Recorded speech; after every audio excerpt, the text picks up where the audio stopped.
Gledalke, cenjeni gledalci, lepo pozdravljeni iz studia televizije Exodus. Danes sem posebej počaščen, ker je med nami ponovno in mislim, da prvič v živo naš pomembni slovenski zgodovinar, novinar in voditelj dr. Jože Možina. Jože, pozdravljen med nami. Glede na to, da se že kar nekaj časa poznava, bi te kar tikal, če dovoliš. Z veseljem. Ker bo tako beseda lažje tekla.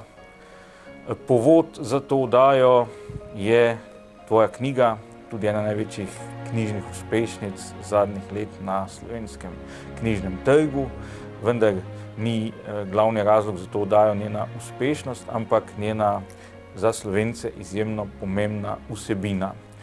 Gre za knjigo Slovenski razkol. Mislim, da jo večina gledalk in gledalcev vsaj po naslovu pozna. Verjetno je marsikdo tudi že prebral, tako kot seveda poznajo tebe kot enega najprepoznavnejših obrazov naše televizije. Pa bi te za začetek vprašal, zakaj ta knjiga, kaj je njeno glavno poslanstvo? Hvala lepa za tako lep laskajoč uvod. Dobro, hvala Bogu, nekaj se je naredilo, nekaj se je ustvarilo in tudi ta knjiga je sad 20-letnega raziskovanja, doktorskega študija in je sedaj tukaj. Zato, ker me je vedno zanimalo in vznemirjalo, pravzaprav to prapočelo slovenskega razkola, ki ga seveda ne vodim od Mahniča naprej, ampak od dobe, ko se je to dejansko zgodilo na zelo krvav način. In ker sva oba tudi poznavalca zgodovine, vemo, da je bil to pravzaprav dolgo neki sveti gral slovenske novejše ali pa recimo polpretekle zgodovine, kot se reče. Zakaj je pravzaprav prišlo do tega razkola? Saj številne nacije so tudi imele okupacijo, ampak se ni zgodilo to na tako tragičen in drastičen način že takoj na začetku. In tudi, seveda, tu so tista bistvena vprašanja. Zakaj je prišlo do razkola? Kdo je začel? Kdo je začel, je tukaj bistveno. In kako so te stvari potekale? Kaj je vzrok in kaj je posledica?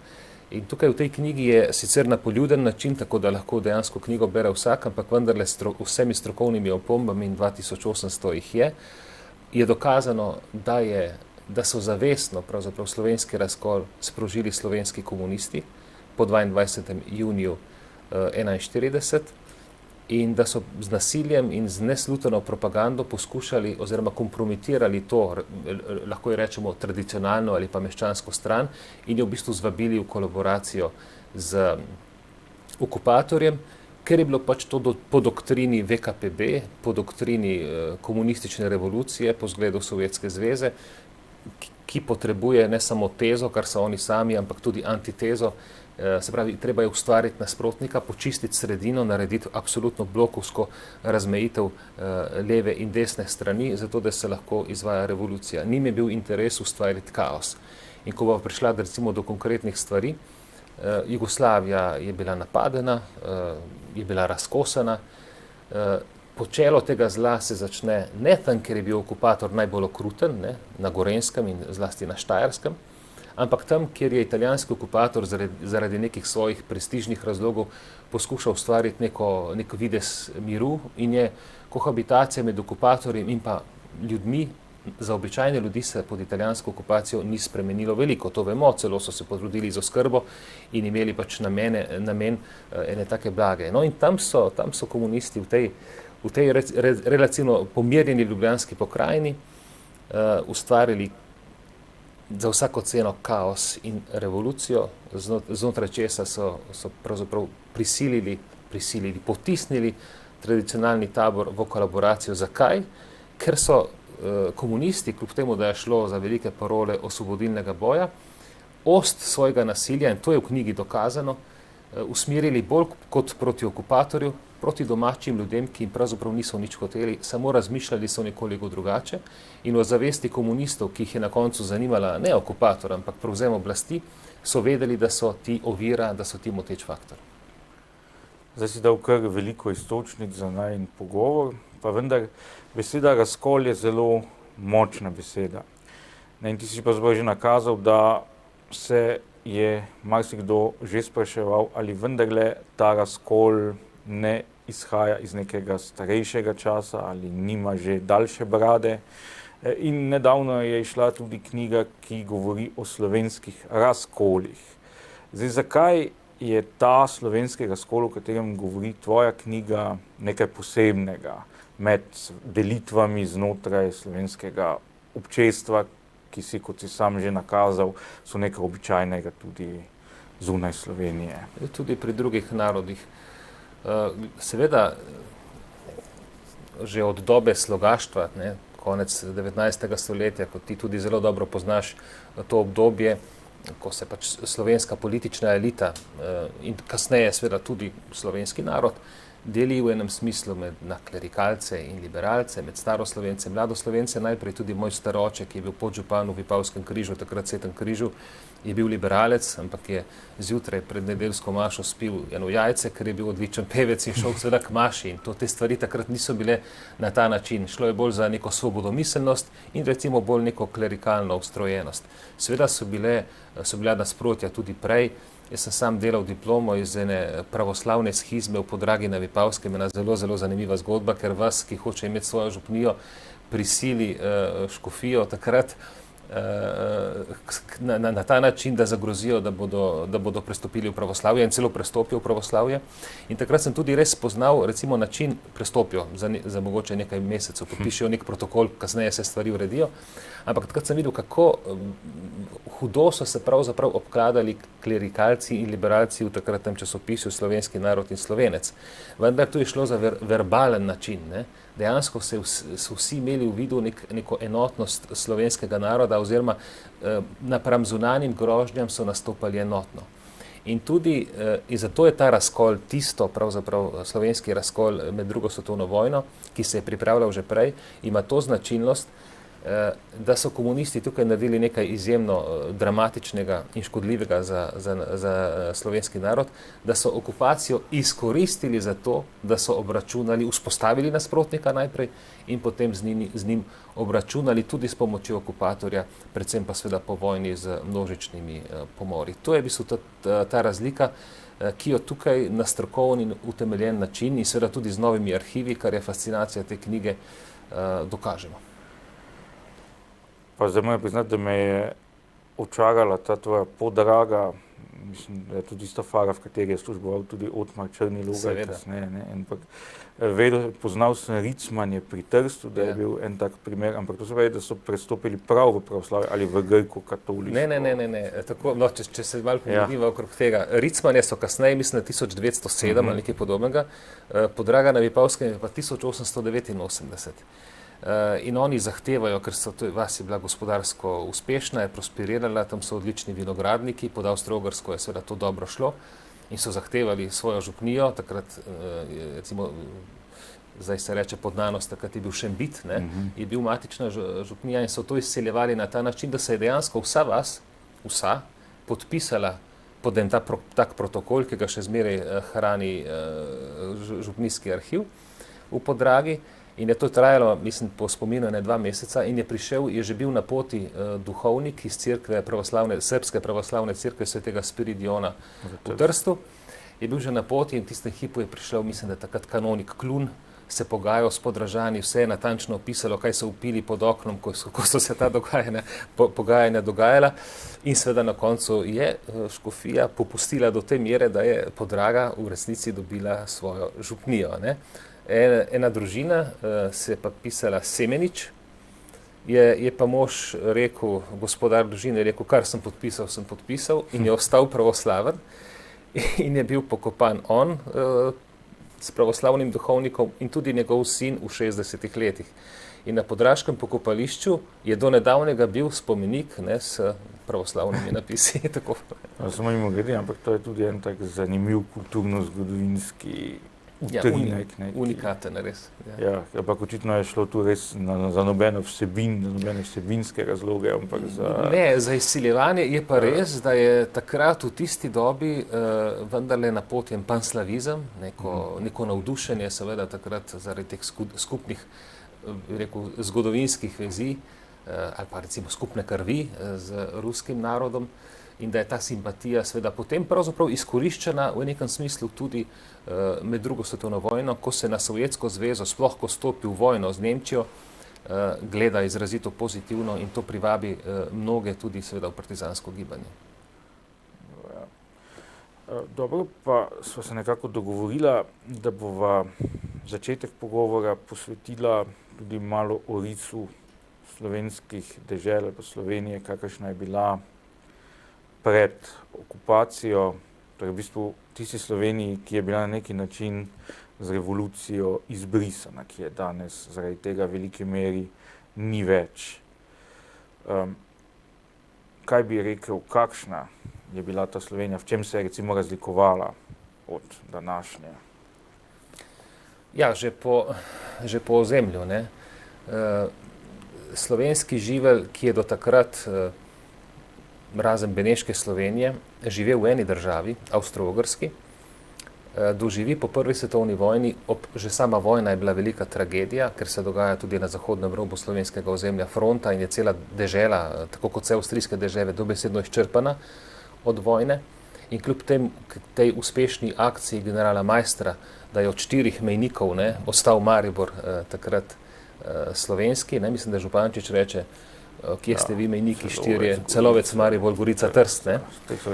Tri je zgubljeni. Tako, 3 so bili izgubljeni in to je bila v bistvu ena, če lahko ta izraz uporabim, ena huda kastracija, pravzaprav te naraščajoče slovenske samozavesti, ker v zadnjem desetletju obstoja Avstro-Ogrske je bil slovenski živelj med najbolj prosperitetnimi, najhitreje je od vseh avstro-ogrskih narodov napredoval. Vojna to prekine, potem pride do te frustracije, tega razkosanja, končno 250 tisoč Slovencev ostane pod Italijo, Koroška je izbrisana in tako naprej, dobro Porabje tudi, in je to zelo hudo. To je v bistvu travmatično, tega se ne poberejo. Ampak ta del, ki je pozneje imenovan Dravska banovina, lahko tudi rečemo Slovenija, živi seveda neko svoje življenje. Slovenski politiki, ki so prej delovali na ravni Avstro-Ogrske in te srednjeevropske mentalitete, padajo v beograjski balkanski kotel in vsi po vrsti, ne glede na to, ali so bili liberalni ali pa klerikalni, so bili seveda zelo razočarani na to, kaj ne rečem, turško mentaliteto, a kakorkoli bi rekel. Ampak vendarle po gospodarski krizi začetku 30-ih let, tam v drugi polovici 30-ih let, v ekonomskem smislu, ne glede na to, da je bilo pomanjkanje, da bi lahko rekel, ni bilo denarja na podeželju, ampak ljudje lakote ni bilo, Ljubljana pa začne prosperirati pravzaprav. Tako da lahko rečemo tam leta 39-40 že doseže nekje 80% standarda takratne Avstrije, kar je recimo po vojni, kljub obljubam o svobodi in socializmu in enakosti za vse, vemo, da je bila mogoče 1:3, 1:4.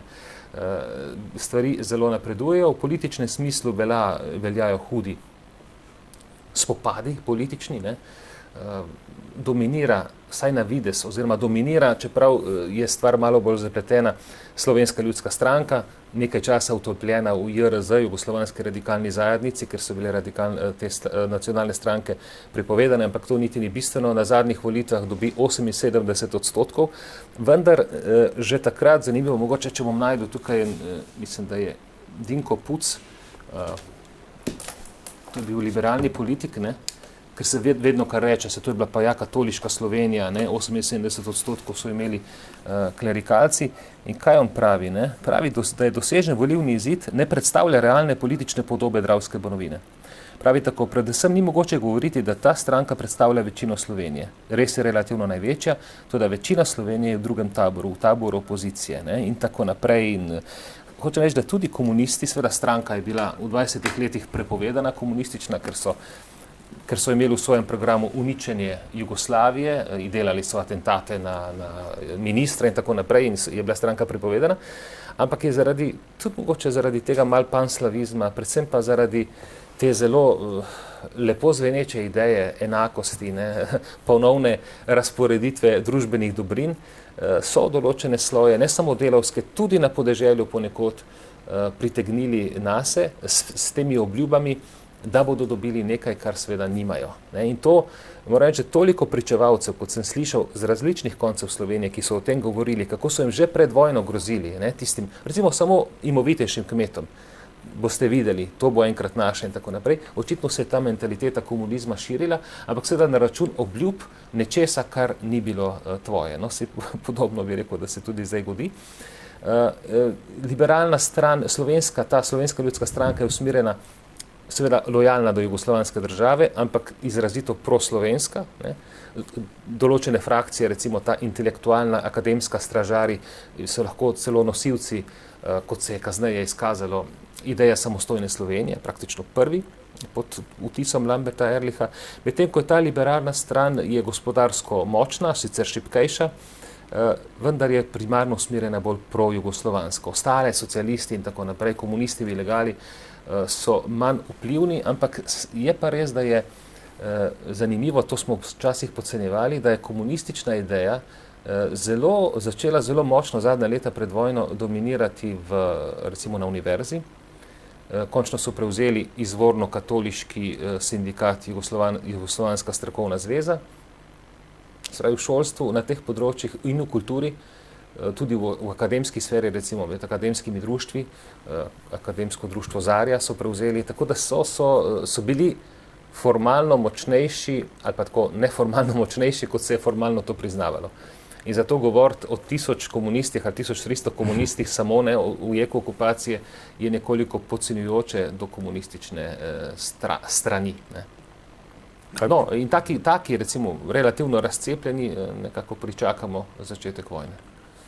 No, potem pa mogoče, če bi se še malo ustavila pri tej, ko ste omenil katoliško Slovenijo. Ja. Seveda zdaj takrat so skoraj vsi prebivalci Dravske Banovine nominalno člani katoliške cerkve, ne, recimo niti civilna poroka sploh ni možna. Ampak tudi ta katoliški tabor je nekako že takrat razdeljen. Ne. Ti si omenil klub Zarja, ki je seveda pa potem tudi med stražarji in mladci je precej napeto, kaj se dogaja. Tako, lahko bi rekel, poskušal, še najbolj usodno ali pa pomembno je kaj se je dogajalo z krščanskimi socialisti. Zdaj, kakšna je bila ta katoliška scena takrat z katoliško cerkvijo? Bila je tudi klerikalna, zlasti ljubljanska. Poskušala je nekako dajati zgled in narekovati tempo javnemu življenju in prosveti. Bila je z tega vidika za drugače misleče nekoliko nadležna.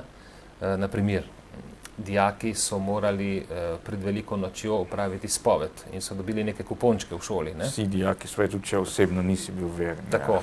In potem je prišlo do takih zlorab, ne, da so te kupončke dajali bolj katoliškim dijakom, ki so namesto njih opravili to spoved. Ne. Hoče reči, bilo je neke prisile, neke nadležnosti, ampak daleč od tega, da bi lahko govorili recimo o diktatu, ki je vladal po vojni. Ne. Do enega takega hudega primera pride, da se, no, in od tega klerikalnega jedra se odcepijo krščanski socialisti na čelu z doktorjem Alešem Beblerjem, z Edvardom Kocbekom, tudi Šolarjem in nekaterim stanovnikom, seveda, absolutno, se opravičujem.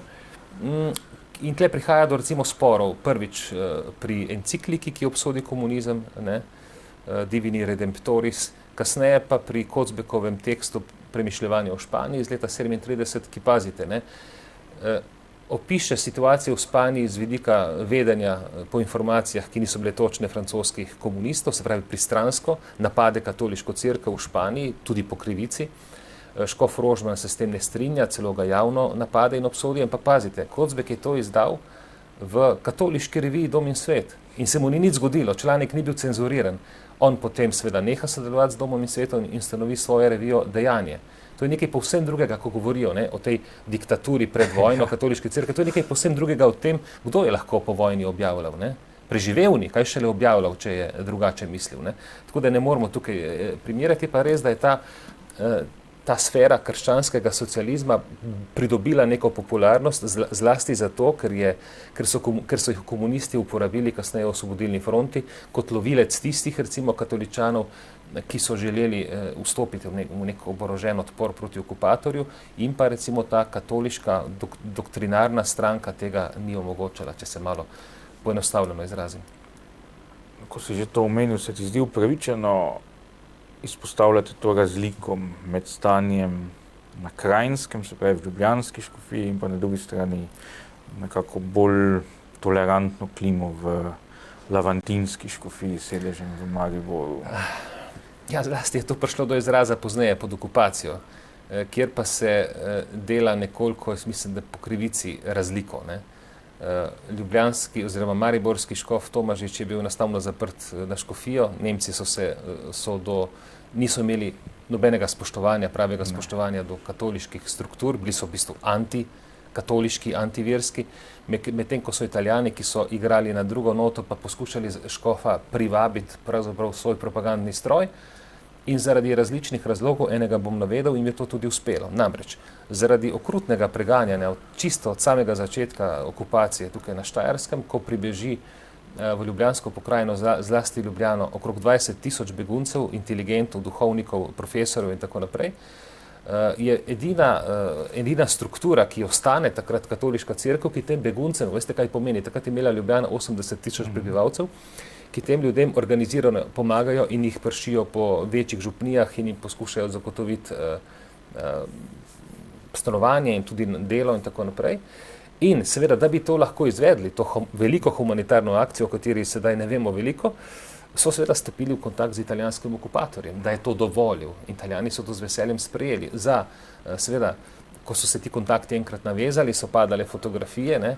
Ampak tukaj ni šlo za neko bratenje, šlo je pa za nek pragmatizem. Očitati, ne, recimo, da je bil škof Tomažič protinacističen in da je v bistvu zavračal nacizem, hkrati pa, da je bil recimo škof Rožman profašističen ali pa pronacističen, je seveda popoln absurd.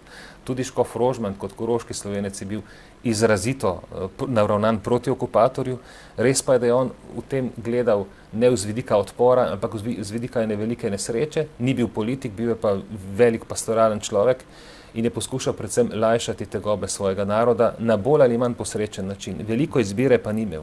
Ja, tu verjetno res treba to poudariti, kaj si ti poudaril, se pravi, škofa Tomažiča Nemci absolutno niso nič upoštevali, da se je poskušal na začetku priti z njimi stik, pa ga sploh niso sprejeli. Ja. Mogoče bi tukaj povedal eno zadevo, pa bo kdo od gledalcev po kakšnem spominu tudi kaj podobnega slišal.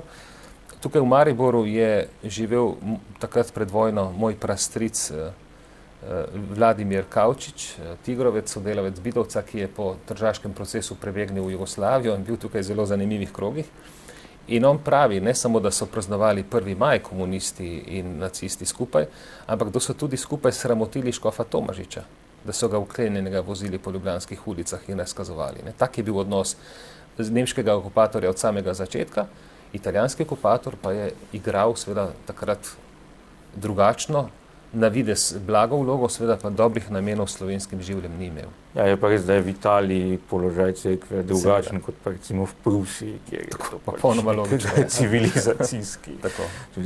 No, potem je še en mejnik v zgodovini katoliške skupnosti v tem neposrednem predvojnem obdobju, na katerega se velikokrat spomnimo, to je Evharistični kongres leta 1935 v Ljubljani, vse na zunaj je videti, kot da so Slovenci kot en mož popolnoma katoliški, pa se potem to 6 let kasneje nekako izkaže kot neka iluzija.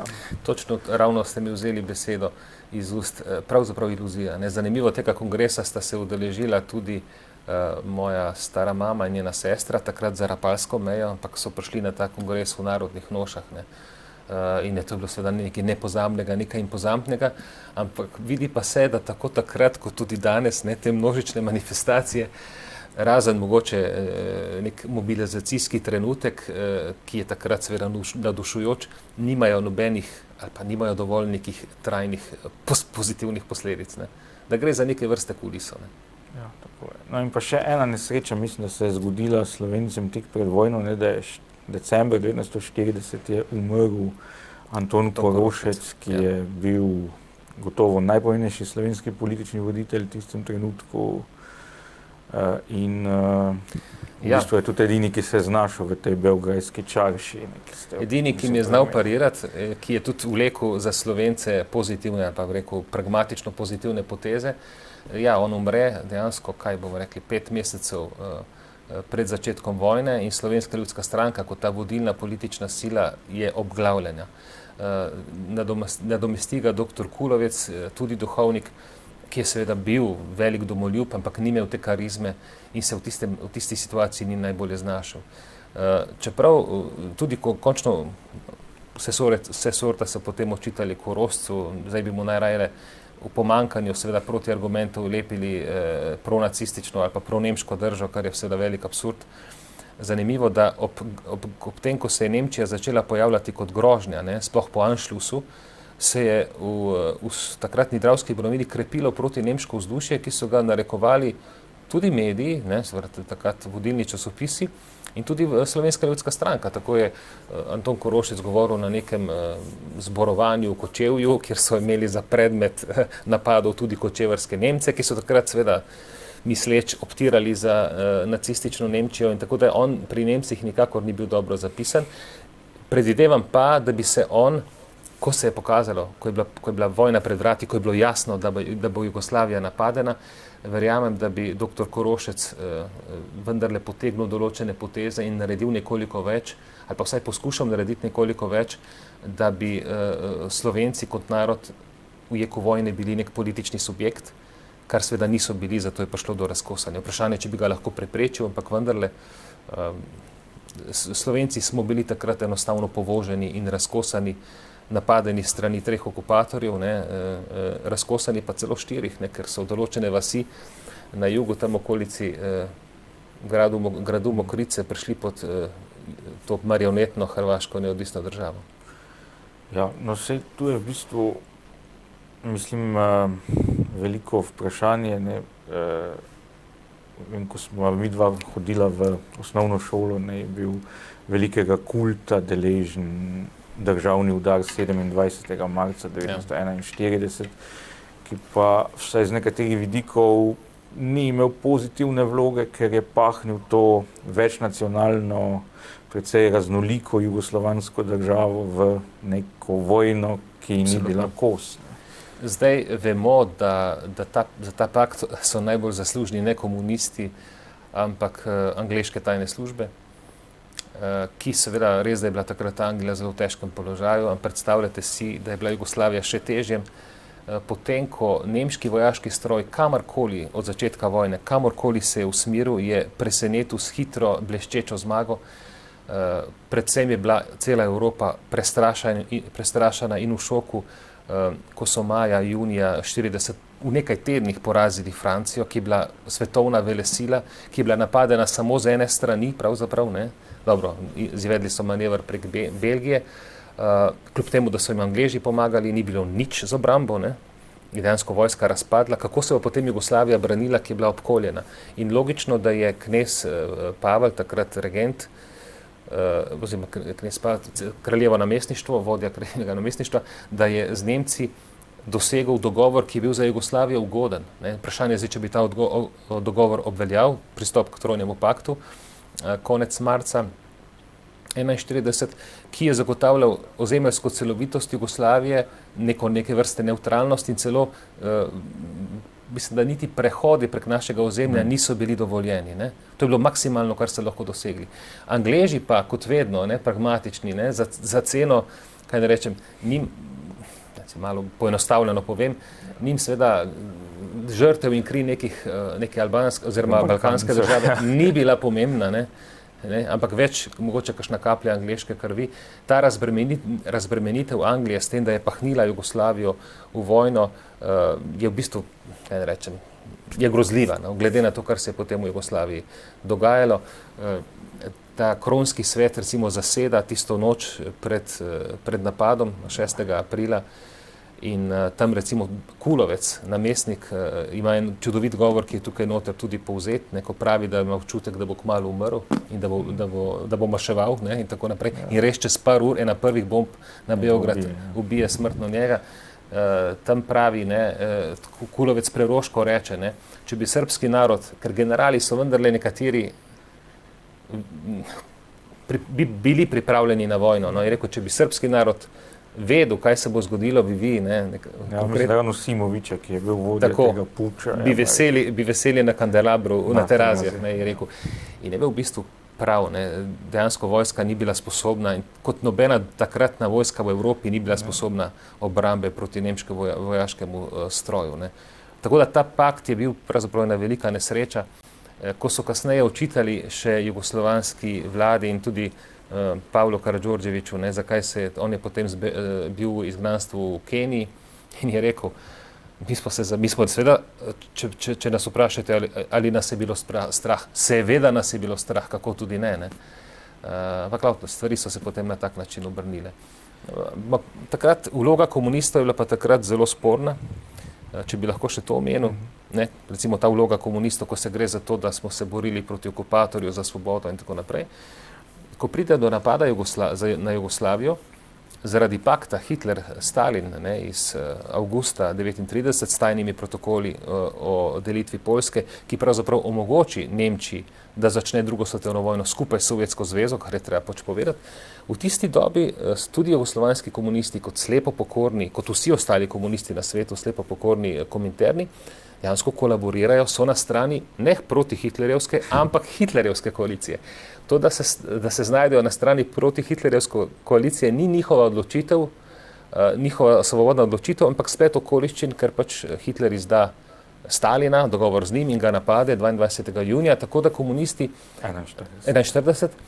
Komunisti do takrat so bolj ali manj podporni temu paktu Hitler-Stalin, predvsem na Štajerskem kolaborirajo z Nemci. V Ljubljani Kidrič vrže iz partije tiste, ki so nasprotovali temu paktu. Recimo znana Angela Vode.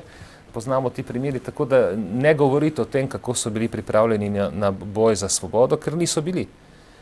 Boj za svobodo oziroma oborožen odpor proti okupatorju se ne začne takrat, ko je bila napadena domovina Kraljevine Jugoslavija, ampak se začne takrat, ko je bila napadena neka druga domovina, Sovjetska zveza, tisoče kilometrov stran. In to ne iz razlogov, ki bi bili narodno osvobodilni, ampak za razbremenitev Sovjetske zveze, ki se je takoj po napadu znašla seveda v težkem položaju, ker je bila na vojno slabo pripravljena in tako naprej. Tu bi zdaj, če si že omenil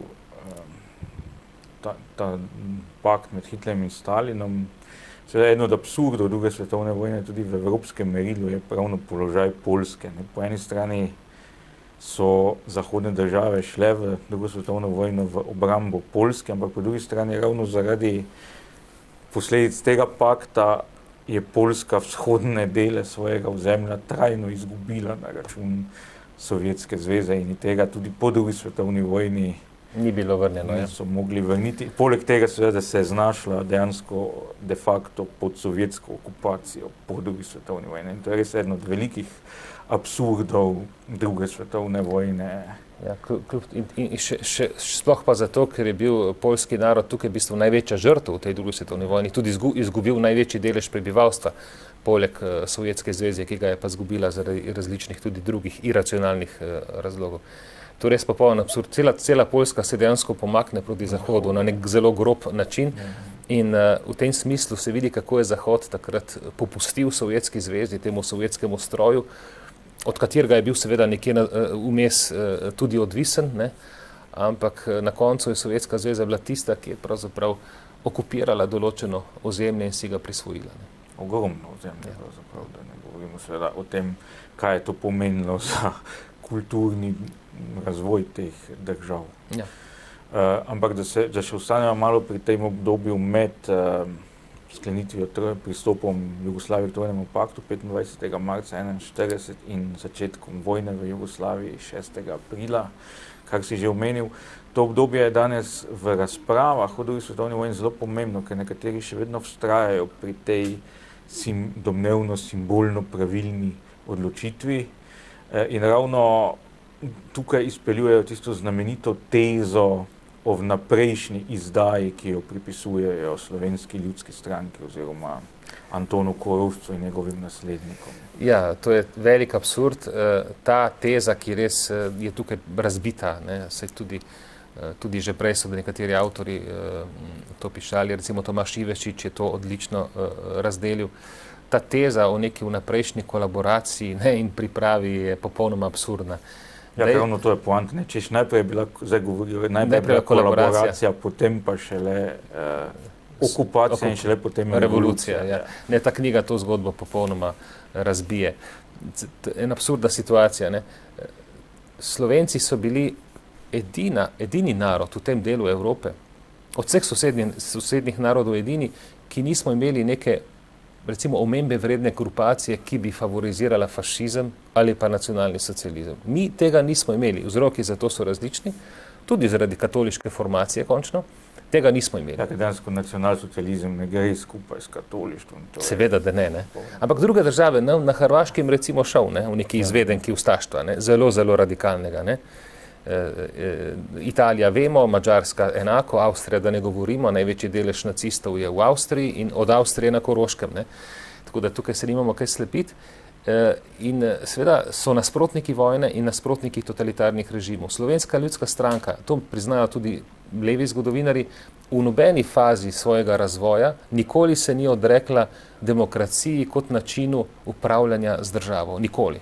Ne? To je tudi bistven podatek. Ne?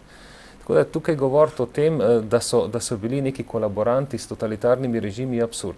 Očita se predvsem ta sestanek na predvečer napada na Jugoslavijo, ko v tisti stiski, ko ugotovijo, da ne vejo, kaj se bo Slovenija zgodilo, ko ne vejo, kakšne namene okupatorjev Slovenijo ima, gresta ministra Krek in Kulovec do odpravnega poslov slovaške ambasade. Slovaška je takrat bila v neki kolaboraciji z nacistično Nemčijo, seveda, povpraševati, če bi lahko on povprašal, kakšne namene imajo. Ta akcija je bila seveda popolnoma neuspešna, ampak z vidika recimo interesov nacije, varovanja življenj, bi bilo seveda primerno, ko vidiš, da te bo okupator pregazil, da se poskušaš zmeniti.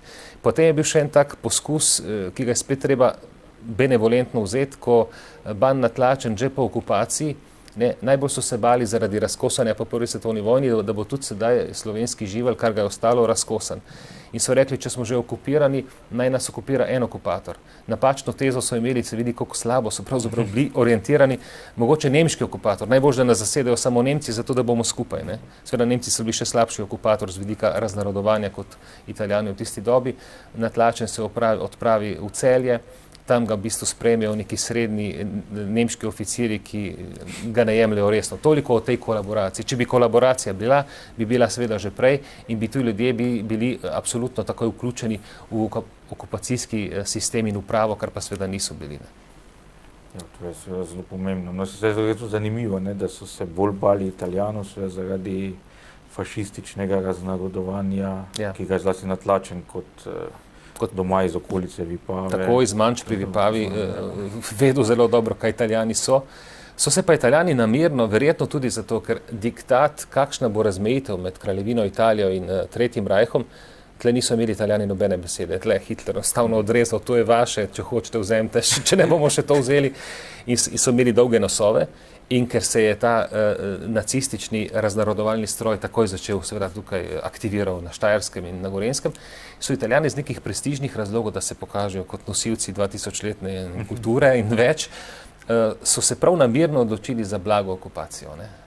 Tako, seveda, kot rečeno, dobrih namenov niso imeli, ampak vendarle okupacija je bila blaga. Poglejte, v takratni ljubljanski pokrajini se je smelo uporabljati izraz Slovenec, slovenski, celo Slovenija.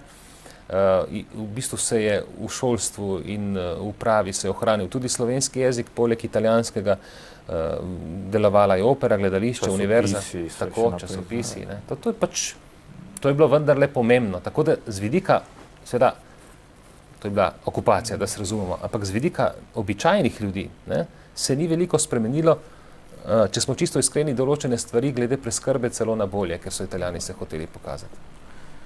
Ja, no mogoče bi zdaj, ker se mi zdi to tudi pomembno, na kratko samo obnovila, kako je bila Jugoslavija razdeljena v tem začetku vojne in kako je bila Slovenija razdeljena. Ker to je zelo pomembno potem za razumevanje naslednje naslednjih faz. Misliš, kako je okupator razkosil? Okupator je razkosil Slovenijo tako, da je pač ta del, vse so opravili Nemci, kar se tiče same vojne, samih napadov, so opravili Nemci, Italijani so čakali, so se izredno bali Srbov.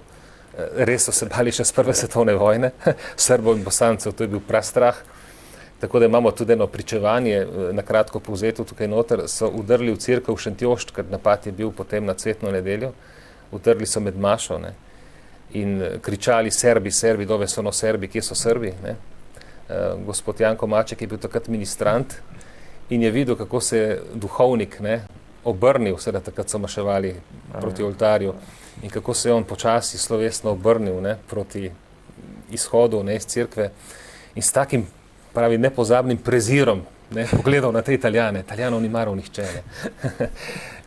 Tako je pač bilo. Ja, Italijani mislim, da zgubijo 12 vojakov, nekje pade takrat, ne, nič posebnega, Nemci nekoliko več. Se pravi, že prej je Primorska pod Italijo, ne, od leta to se veliko pozablja, oziroma ni tako navzoče, da je meja bila seveda veliko bolj vzhodno, kot je danes. Rapalska meja, ki je potekala po črti, kaj ne rečem, Bogatin reka, ne, nekako je razkosala, cela Primorska je bila takrat že pod Italijo. No, in Italijani zasedajo to tako imenovano Ljubljansko pokrajino, se pravi Ljubljano, južno od Šentvida nad Ljubljano, z Dolenjsko, Notranjsko in Belo krajino. Nemci zasedajo seveda Gorenjsko, Štajersko in neke dele Prekmurja, tudi ne znam teh vasi naštet, ja. In Madžari seveda Prekmurje, Hrvati pa tistih 6 vasi takrat ob svoji meji, takrat tam v bližini gradu Mokrice, kjer tudi izvajajo pravzaprav ostro raznarodovalno nasilje, ne. Taka je situacija, hud režim na Štajerskem in na Gorenjskem, podobno v Prekmurju in zelo blag režim v Ljubljanski pokrajini, kar je seveda omogočilo, da se pravzaprav ta revolucionarna nota razvije prav tukaj v Ljubljanski pokrajini, kjer pravzaprav narod niti ni bil, če gledamo čisto pragmatično, primarno ogrožen. No, to je mogoče absurdno tudi z vidika, da je bilo podobno v Črni gori, ne, ki je tudi bila v italijanski coni in zelo mil režim, pa so se dogajale podobne stvari kot v Sloveniji. Podobno je celo malo prej, ne, tudi ti levi odkloni, ne, ta vojvodstva in vse to se v Črni gori odvije prej, ja. Preko državljanska vojna, če tako vzamemo. Drži. Zdaj, če ne vem, mogoče pojasnim, kako se je stvar potem začela, ne, zapletati. Recimo, mogoče bi začela s tem, kakšen je zdaj, ti si že večkrat omenil to, da se za navadnega Slovenca ni kaj veliko spremenilo. Zdaj, če bi šla malo po teh okupacijskih conah, kako so ljudje občutili sploh to spremembo, pa da je vojna?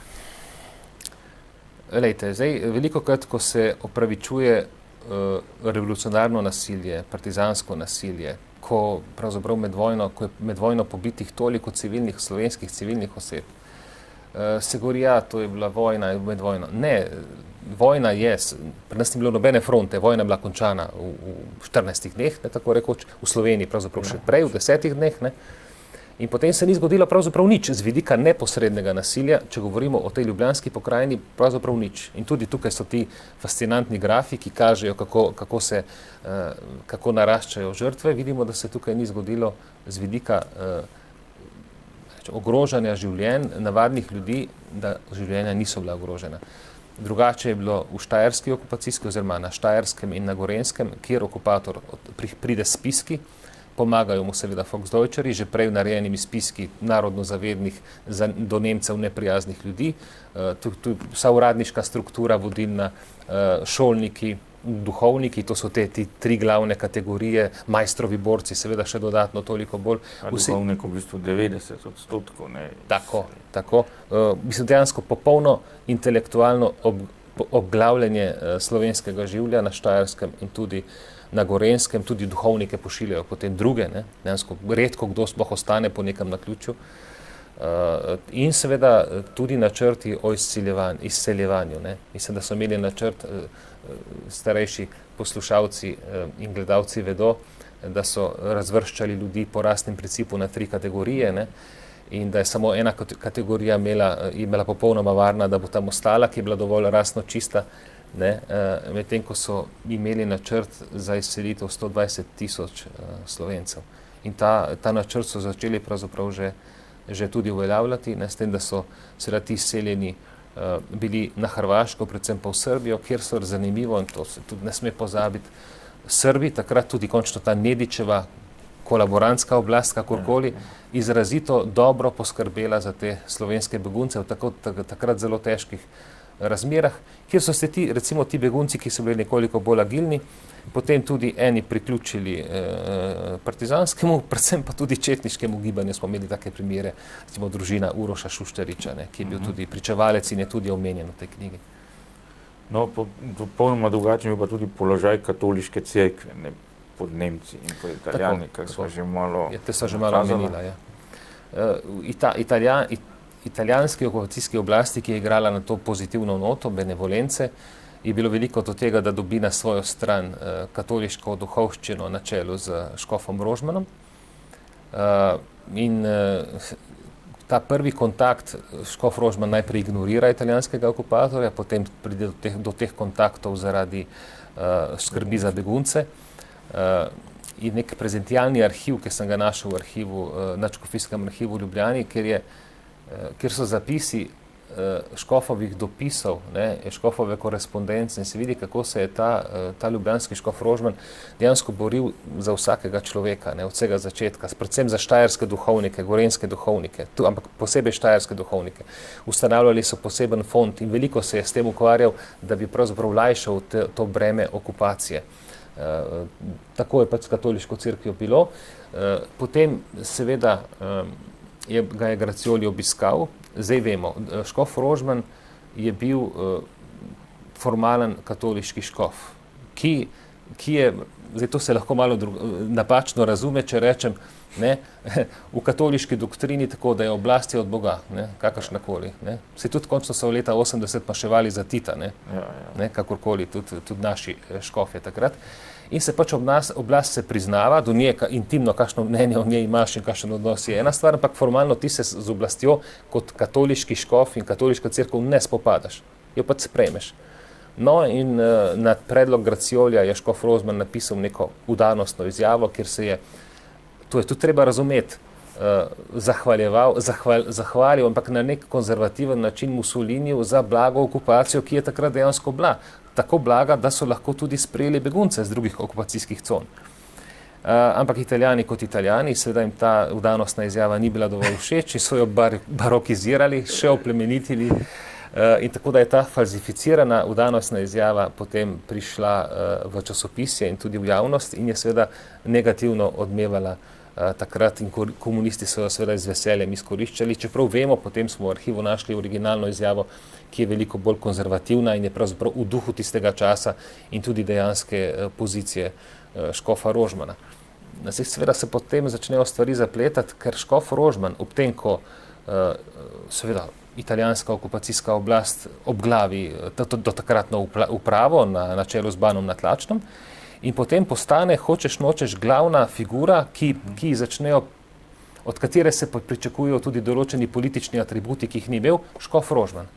In na njega se pravzaprav pritiska in usmerja tako strani recimo ilegale, ki je bila nacionalna ilegala, ali pa recimo vojaška organizacija Slovenska legija, Slovenske ljudske stranke, na drugi strani italijanski okupator, vse pravzaprav hodi k škofa Rožmanu in od njega nekaj pričakuje, pritiska. Škof Rožman pa v bistvu takrat igra izrazito humanitarno vlogo. Med drugim kolega Podbersič je raziskal tudi, da je reševal Jude, ki so takrat bili begunci, predvsem iz Hrvaške, da je bilo na Lesnem Brdu v neki graščini, so jim zagotovili zatočišče. Še en moj pričevalec o tem govori. To je pravzaprav bila takrat vloga cerkve. Pravzaprav ena zmešnjava, ena nesreča, ki so jo še obvladovali do trenutka, ko udari revolucija, zlasti na pomlad leta 1942, ko se pa tudi katoliška cerkev kot cel tradicionalni tabor znajde v klinču na eni strani nasilne revolucije, ki jih ogroža po življenju, in pa na drugi strani pragmatičnega okupatorja, ki pač išče svoje razloge in mu je na začetku ta konflikt očitno tudi do določene mere všeč, saj seveda po rimskem reku deli in vladaj, misli, da bo na ta način lažje obvladoval slovenski živelj.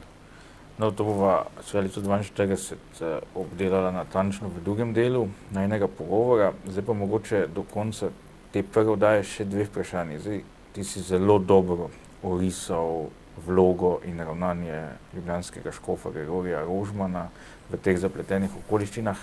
Kako si ti razlagaš, da je Rožman postal nekakšna mitološka figura, ki za mnoge Slovence še danes predstavlja neko utelešenje medvojnega zla? Kako je to mogoče, glede na to, kar si ti povedal in kar je danes bolj ali manj znano? Ja, končno je tudi škof Rožman formalno oproščen, ne? Ker je bil pač ta proces proti njemu sfalsificiran po drugi svetovni vojni kot tudi vsi ostali. Zakaj je temu tako? Da je celo v katoliških vrstah včasih težko pozitivno govoriti o škofu. Ja, predvsem zaradi nevednosti. Ne, da bi doživel kritiko.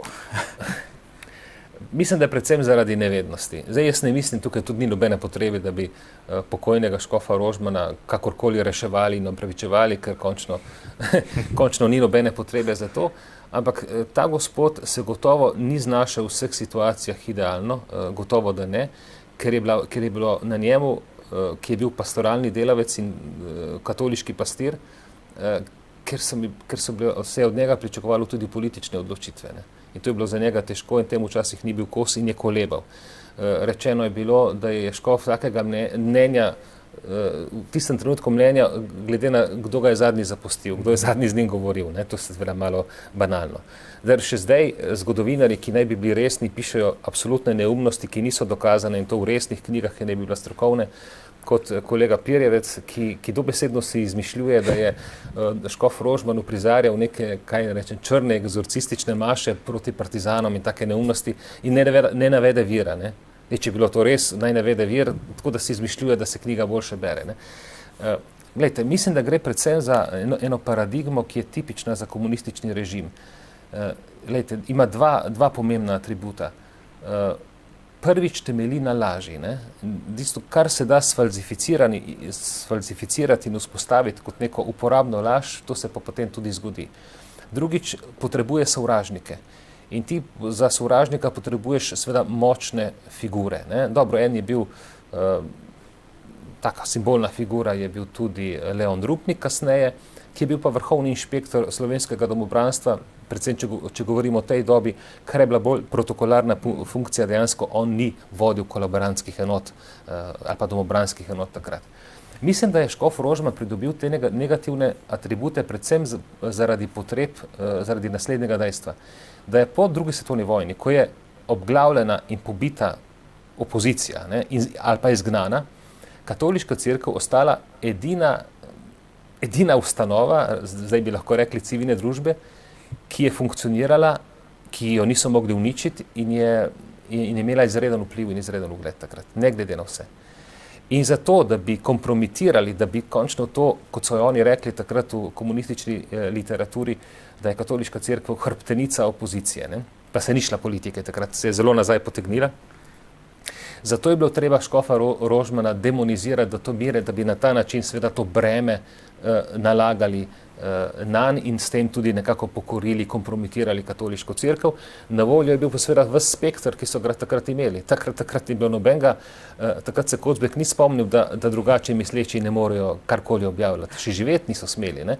In seveda mediji, šolstvo, politika, vse je tolklo proti katoliški cerkvi in proti škofu Rožmanu, ki si v bistvu te demonizacije ni zaslužil. Seveda je delal tudi napake, ampak to ni bil škof, ki bi škodil slovenskemu narodu sploh na nek zavesten, neposreden način.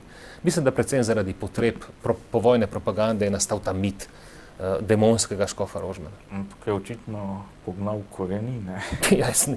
Glejte, treba je brati knjige, ne samo to, tudi kakšno drugo, ne, ampak treba je brati. A veste, najtežje je debatirati z ljudmi, ki imajo toliko neke samozavesti, da brez formalnega vedenja česarkoli vse komentirajo, vse vedo. Ne?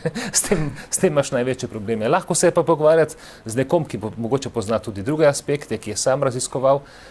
Seveda se lahko te ideje med sabo tudi krešejo, ampak dajmo govoriti o dejstvih. Škofa Rožmana se v ta krog pekla po mojem ne da umestiti. Pa še zadnje vprašanje v tem prvem delu pogovora bi bilo pa, zdaj, veliko krat se pojavlja teza, da je bil odpor nujen, da tisti, kdo se ni takoj uprl okupatorju, je v bistvu ravnal narobe, tudi če so bile žrtve ogromne.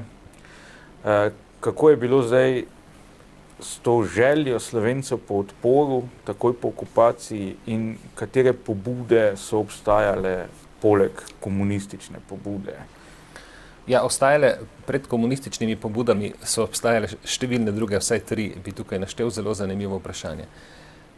Prvič se očita ta kolaborantska drža Slovenske ljudske stranke, tudi liberalcev in tako naprej. Ne, nasprotno. Kljub tej grozeči vojni, ko je Hitler pokoril Evropo, kamorkoli se je obrnil, v tisti dobi pred napadom na Jugoslavijo, je recimo vlada med našimi slovenskimi ljudmi takrat, zlasti med mladino, prav bojevito proti nemško, proti italijansko razpoloženje. To se vidi. Tudi ko pride do državnega udara, do puča, in ko proglasijo kralja Petra II. Karadžordževića za polnoletnega in tako naprej. Celo, recimo, to najmanj militantno katoliško dijaško gibanje, mladci, tukaj bomo mogoče pokazali tudi njihovo glasilo, mi mladi borci. On izražajo popolno lojalnost kralju Petru, to je, govorimo par dni pred napadom na Jugoslavijo, in se dajo na razpolago in nastavljajo svoja prsa in tako naprej.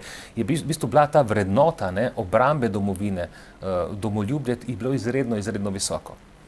Tako da ta pripravljenost na nek odpor je bila. Zdaj, kaj se zgodi? Tudi zaradi Poljske, še bolj pa Češke, ker je nemški okupator izvajal hude represalije, ko so se Čehi začeli recimo upirati. So cele vasi zredirali. No, čeprav je treba priznati, da je Češka precej bolj poceni odnesla na koncu. Seveda, ker je bilo nadaljevanje drugačno. Češka vlada v izgnanstvu je takrat češkemu odporniškemu gibanju naročila, naj čuva, da so dragocena češka življenja, ne bo še zaradi enega nacističnega funkcionarja potem izgubil na stotine ljudi. To ni bilo rentabilno, je grd izraz. To ni prav, to ni pošteno.